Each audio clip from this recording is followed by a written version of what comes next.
Euromaxx highlights. In today's show, Lisztomania. Weimar kicks off celebrations of the Franz Liszt Bicentenary. Picture this, literary classics as graphic novels. Bright future. Pioneering fashion designers use LEDs.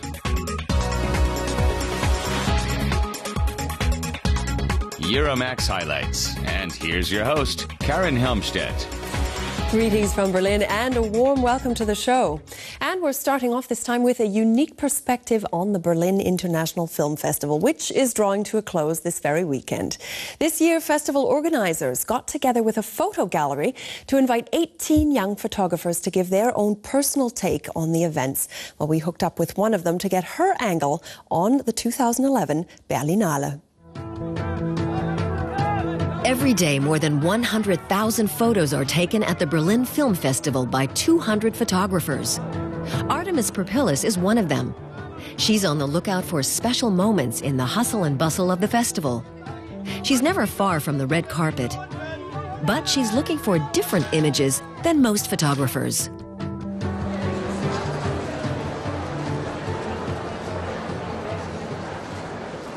I'm trying to see more like a backstage view of Berlinale and mostly all the places it takes place and mostly things that people don't really notice. The rear entrance to the press conference provides autograph hunters with a chance to catch a glimpse of the stars. They don't really interest Artemis Perpilis. She's curious to see what happens before they arrive.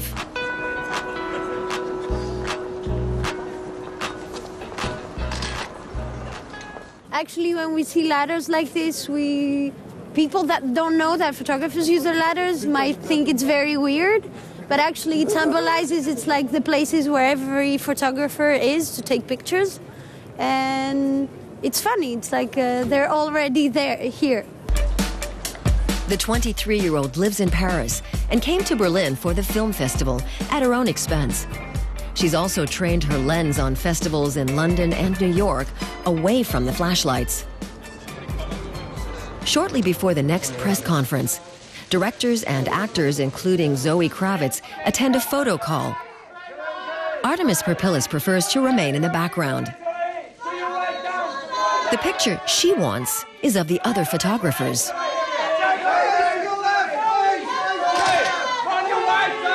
They mostly take the same picture. The only difference is when you have the person looking at you. That's why they are yelling like, Zoe, Zoe, because they want to have the look, and this makes the difference. At the media center, filmmakers take questions from journalists up to 6 times a day. Artemis Perpilis waits until the throng of journalists has moved on in order to take her pictures.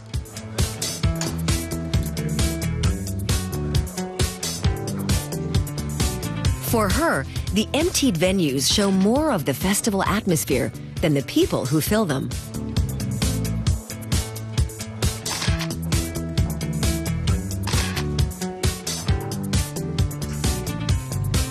The CO Photo Gallery in central Berlin. This is where Artemis Perpilis brings her pictures every day. She processes her carefully composed images, taken with both a digital and an analog camera. The photos are then put on view immediately in an exhibition accompanying the festival. When you're with the digital, you just...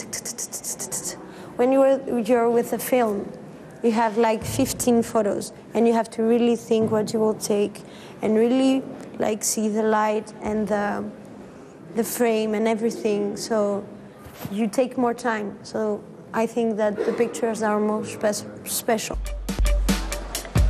The result is a very personal view of the Berlinale, a unique look behind the scenes of the 2011 Berlin International Film Festival.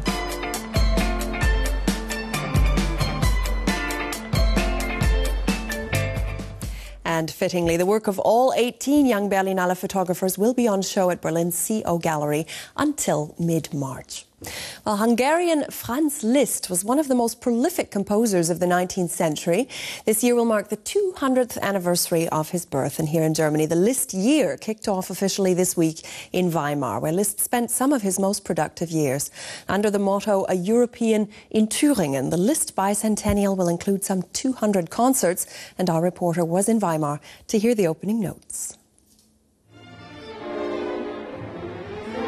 Liszt Year has begun, and it's virtually impossible to overlook that in Weimar. The opening concert was performed by the Weimar Staatskapelle, the world's only orchestra of which Franz Liszt was head conductor.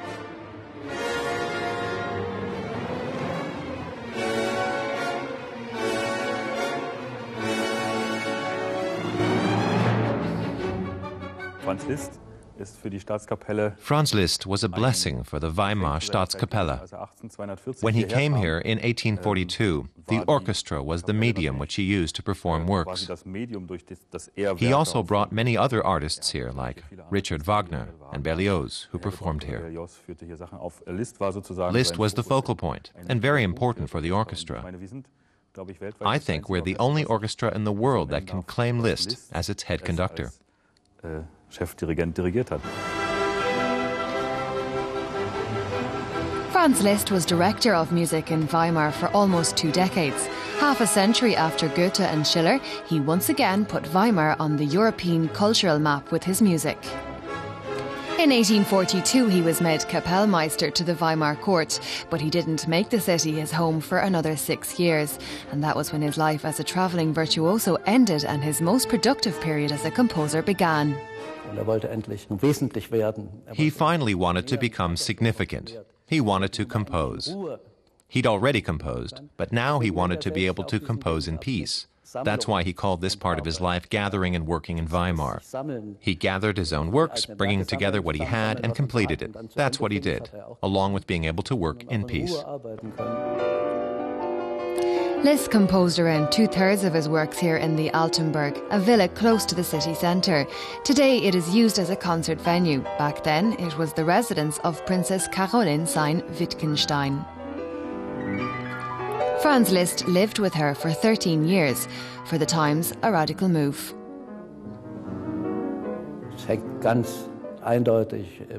That's clearly due to the convention of unmarried couples not living together, especially not when one of them isn't even divorced, and even more so because they appeared to be living in sin. From original items like this travel crucifix to handwritten sheet music or other rarities like visiting cards, it can all be found in Weimar. There's also a Liszt archive and a music academy that bears his name. In Weimar, his memory lives on. Liszt left the city in a rage in 1861 because his ambitious plans to build a festival hall like Richard Wagner's had been blocked. But he still returned several times after 1869 and stayed in this house.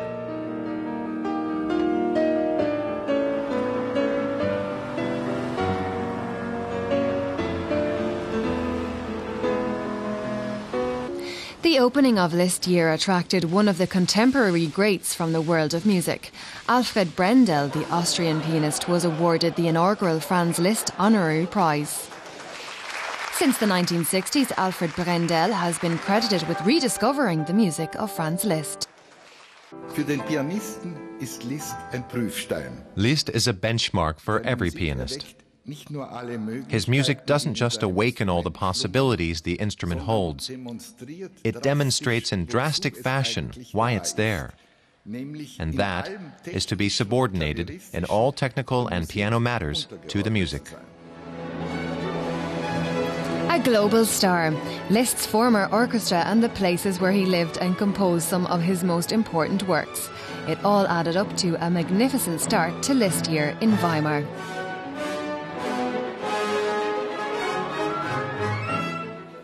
And now we're heading to warmer climes in Seville in southern Spain, a once powerful city that oozes Andalusian flair. Now, temperatures there can soar up to 50 degrees Celsius in the summertime, which means that its 700,000 residents have developed their very own relaxed pace. Well, at this time of year, it's not quite so hot, but compared with much of the rest of Europe, the climate is indeed very pleasant. You'll find coachman Manolo Belmar Ruiz near the city's cathedral bell tower. He's been taking tourists around Seville for 10 years. The tour always takes the same route, through the old town with its grand palaces and subtropical gardens.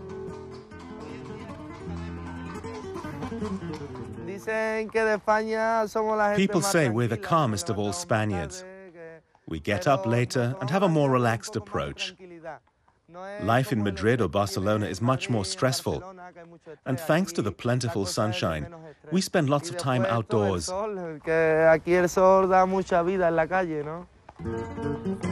Seville is on the river Guadalquivir. It brought prosperity to Seville more than 500 years ago.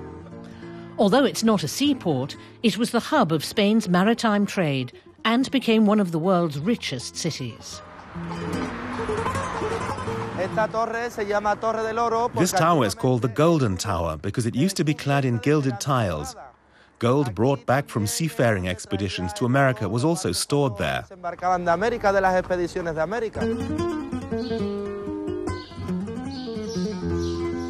The city's centre of power used to be the Alcázar.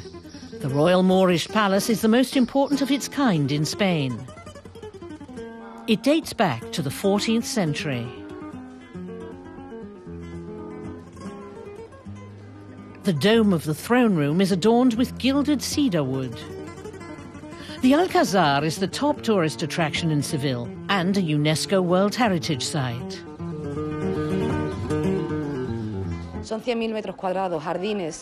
The gardens cover a surface area measuring 100,000 square meters. It's very tranquil here, even in the summer. I think it's fascinating how the architecture takes the climate here into account. It's easily 47 degrees Celsius in the shade in the summer. And even back then, people were able to build in a way that made the hot weather bearable.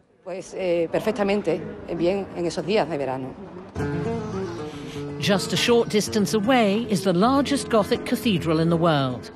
It too is on the UNESCO World Heritage List.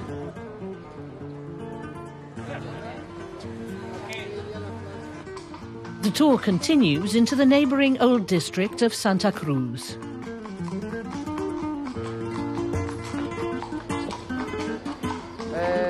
Now we're entering the oldest part of the city. It's a maze of alleyways. It's a bit difficult for the horse. The streets are cobbled and as you can see it's all very narrow. It's a great place to sample some tapas. According to legend, the tradition of serving tapas was born in Seville. The oldest and most famous tapas bar is the Rinconcillo, founded in 1670. The people of Seville love meeting up for tapas, if possible, several times a day. There are 60 to 70 different types of tapas to choose from. The oldest one, which has been on the menu here for centuries, is spinach with chickpeas. A tapa originally meant a small portion of food, a piece of salami, meat, ham, cheese. It would be used to cover a glass containing a drink as a temporary lid.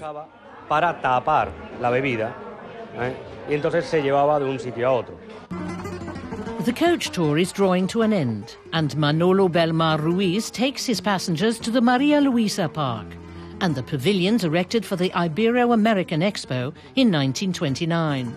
Today, the area is home to museums and university buildings. On the right, you can see the former tobacco factory. Back in the 18th century, they used to roll cigars there. It's where Carmen worked, the inspiration for the figure in Bizet's opera. Now it's a university building.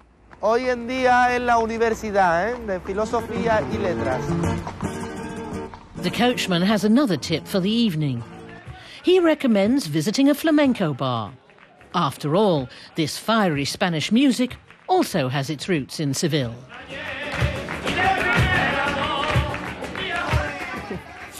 Well, anyone with teenagers in the house knows that the classics of literature have a pretty hard sell these days. And in a world that relies so heavily on visual input, publishers have had to get creative with titles like Jack London's The Call of the Wild or even Mary Shelley's Frankenstein. Now, many of the old classics are now being made into elaborate graphic novels, with artists and publishers taking varying degrees of artistic license. Comic artist Flix provides his own take on a classic battle between the forces of good and evil. The first part of Goethe's Faust, a landmark of literature, is now presented in a distinctly updated version. Somebody who studied philosophy, law, medicine and theology, what would he be doing today? Driving a cab.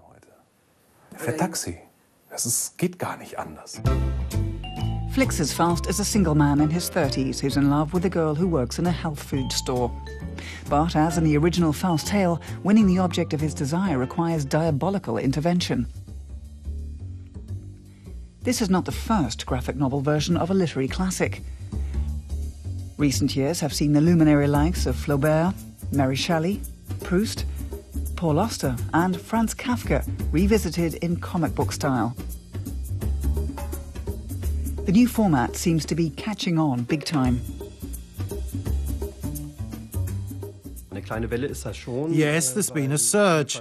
Publishers are looking for that kind of material. But you also have to remember that in many cases the content is from abroad. And it was originally published there 10 years ago. One example is Franz Kafka's Metamorphosis, reinvented by a French artist. As Gregor Samsa awoke one morning from uneasy dreams, he found himself transformed in his bed into a gigantic insect. Another example of a literary classic given the graphic novel treatment is In Search of Lost Time by Marcel Proust. In this case, a very faithful rendition.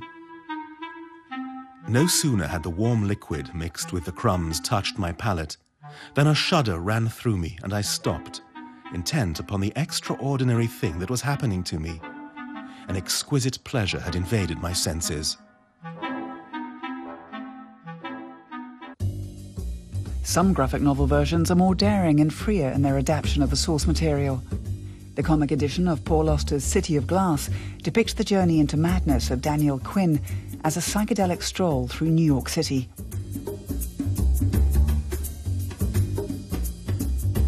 While a contemporary interpretation of Mary Shelley's Frankenstein incorporates a three-dimensional pop-up book of horror.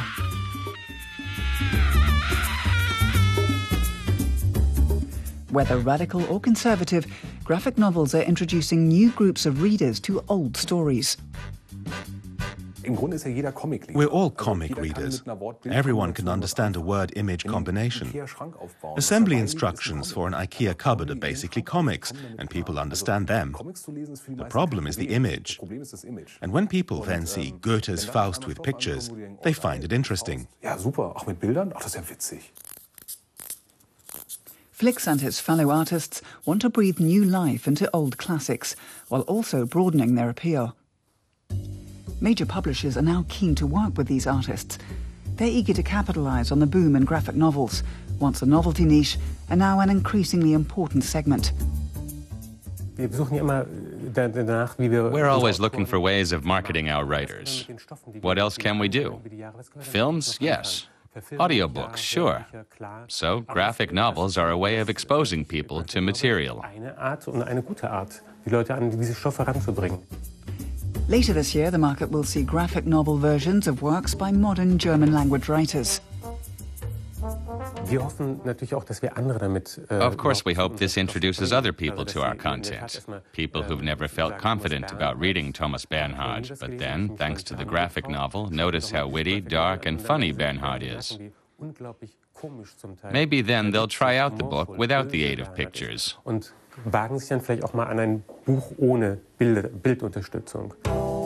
Graphic novels as teasers for literary heavyweights.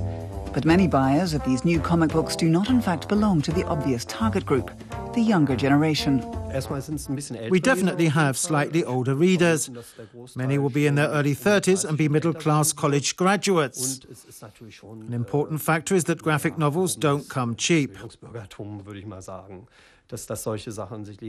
You have to part with quite a lot of cash. And I'd say it's a small but valuable part of the market.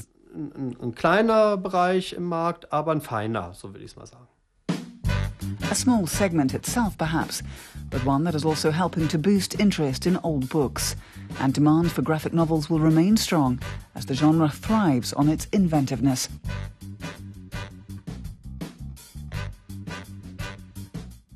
And finally, in this Highlights edition, we take a look at some designers who are definitely leading the way to a brighter fashion future. Francesca Castagnacci and Moritz Waldemeyer are among the pioneering fashion designers incorporating LEDs, now that's light-emitting diodes, into their clothing and accessories. But is this just a gimmick, or are these kinds of glittering garments actually wearable?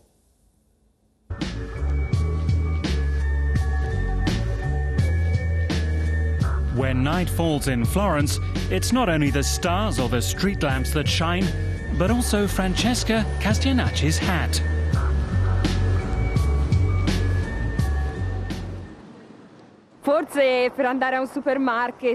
Well, maybe it's not quite right for a trip to the supermarket, but you could certainly wear it on a catwalk at a fashion show.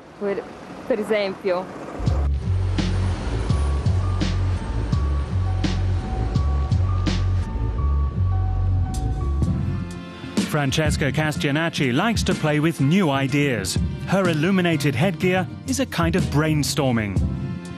In her atelier near Florence, the 28-year-old is working on using lights in everyday wear as well. For example, in shoes. She has her feet on the ground and her head in the sky.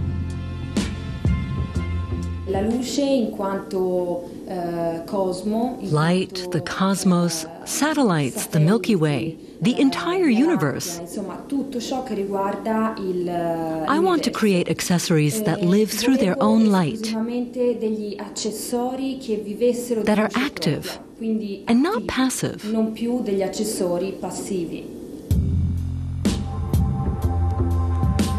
Her luminous shoes are made of leather and silver and have a battery hidden in their soles.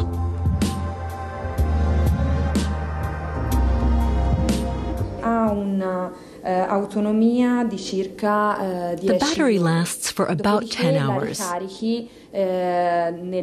Then you have to recharge it, like with a cell phone. Castagnacci needs the batteries to power the optic fibers woven into the fabric she uses. All those fibers meet at one end, where an LED fills them with light.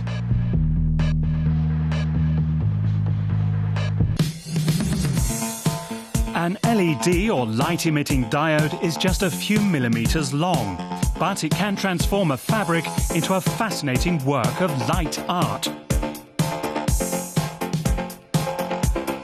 In the past, LEDs were mostly used in product design, art and architecture. Now fashion designers are also exploring their potential. German designer Willy Borgner has created skiing outfits with LEDs. Mary Huang and her label Rhyme and Reason in New York make clothes with lights. And Hussein Chalayan in London deploys up to 15,000 LEDs in a single dress. As in this model from 2007. On the video dress, you can make out moving images. Designers may dream up amazing things, but they often need technical help to make them a reality.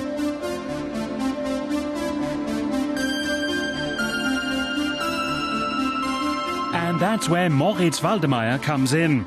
He's from Germany, but lives in London. He is widely considered one of the most innovative light designers of our time. I'm like an interpreter. I translate from the language of creativity into the language of technology.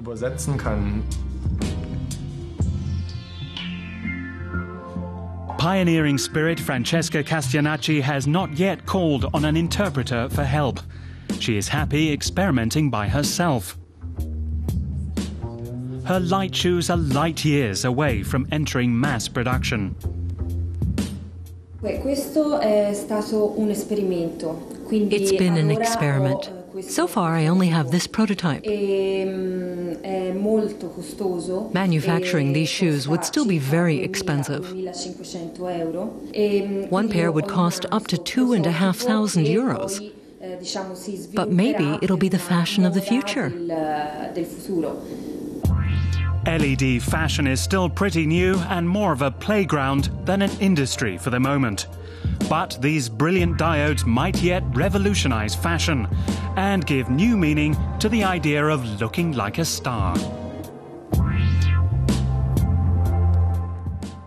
And before we go, just a quick reminder that you can see all of those reports and lots more from the show on our website. Just go to dw-world.de/English/Euromaxx. And that, of course, does bring us to the end of another Highlights edition. So from myself and the entire crew here in Berlin, thanks for watching. Tschüss and bye-bye.